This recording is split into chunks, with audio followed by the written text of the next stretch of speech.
Hi everyone and welcome back.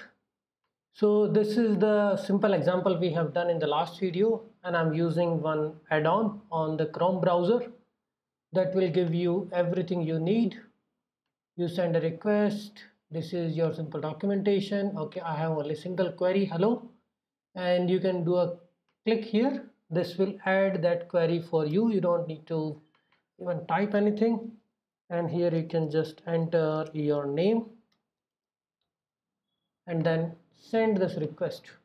Okay, so it is just adding hello and giving you the message back.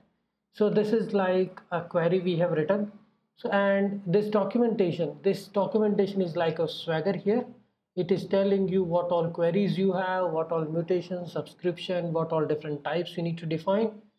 Okay, everything is here, and you just need to you can execute the queries here. Okay, now what we are going to do is let's move to a bit advanced. Okay, here we are creating only a simple GraphQL server, right? But we are not going to write this simple hello world example every time.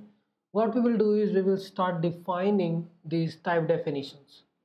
Type definitions means, okay, let's say I have written the CRUD operation of user, CRUD operation for post.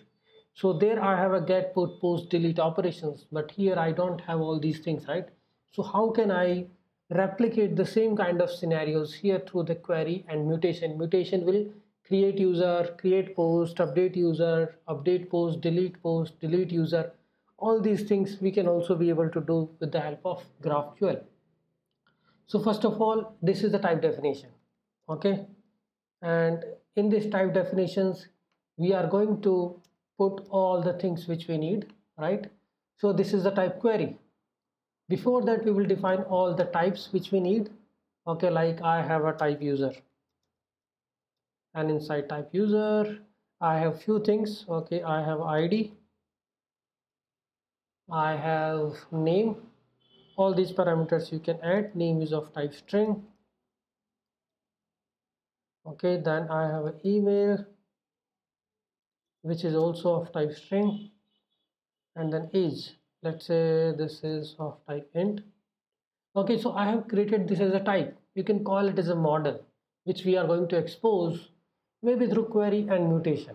Okay, then let's say there is another is a type which is type is post. I will not cover more these basic things because these are, we already know what all these about. So in the post we have a title which is of type string, body which is of type string, and we have published and which is of type boolean. Okay, now there is a meaning of these types: id, string, boolean, object. All these are actually types. So this is the parent type, and these are the types of each and every property that we are defining inside a post and user. Now query, inside query I can have, okay, let's say get me. This can be one query, and what it is doing is it is just returning what this query is going to return. This query is going to return user type. Okay, then another query I have is post, that is going to return the type post. Okay, so this is my type definitions. Now when I look at the resolvers, I need to define the resolvers for the query and mutation. Here currently I have only query, but here you can define mutations also, and then we need to take care of query and mutation both inside resolvers. For now we have these query, and query is talking about, okay, there are two queries, this should match. Okay, I have a get me and post. So let's say get me, which is a function inside a query. What it is doing, let's return something here. So inside a query object we have a get me, and get me is just returning a simple object, and object has the same things. We have id of type string, and we have name, and we have email.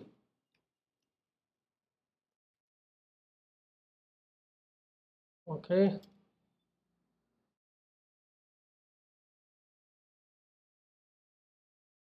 whatever the email, right? So we have name, email, everything here. So this is my first query here, get me, and then another query I have is a post. So put a comma here. This is my another query post, and this is going to return the data regarding the post.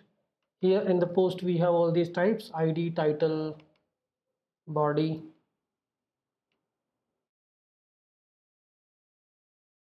Okay, ID, title, body, and we have published flag, which is, let's say, false. Okay, what I did is I created a type definitions and I define these queries get me and posts here. Okay, now we can restart the server, or we can add a watcher which will keep restarting this.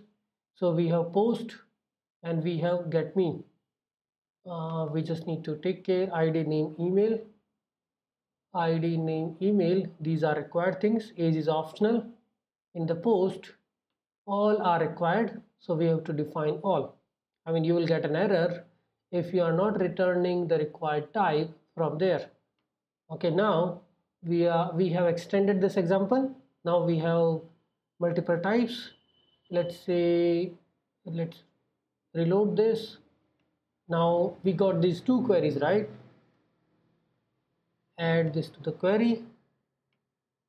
Let me, we can run this. Okay, I got the data, right? And another query I have is post, and this is another query I have, and it is giving me the post data, right? The representation is still a JSON object. Inside it I have post object that is giving me everything. And you can see whenever you are running a query, what we are passing the post, because post is not taking any argument. If you talk about simple get me, right, that get me is not taking any argument and it is of type query, so we wrapped it inside a query and then get me, right? There will be a cases where we have to pass the user ID and you have to return the data of selected user. Then the query will be here, you will be passing the argument, but currently it's not matching because this is not according to the spec, and you just send it, we will get the data accordingly. Okay, here we are requesting age, but that's null. But now we are requesting only ID, name, email.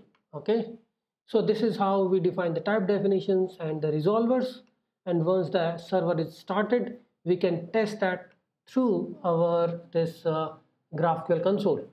Okay, thanks everyone. Now in the next further videos, we will talk more about the queries, mutations, these types and resolvers, because that is all about basics, and we are not going to have an integration with the database. Let's say we have the collection of users. You create a new user, we will push that into an array, you delete, update, all these. We are going to play with just a collection of array objects. Okay, and then we will write these queries and mutations.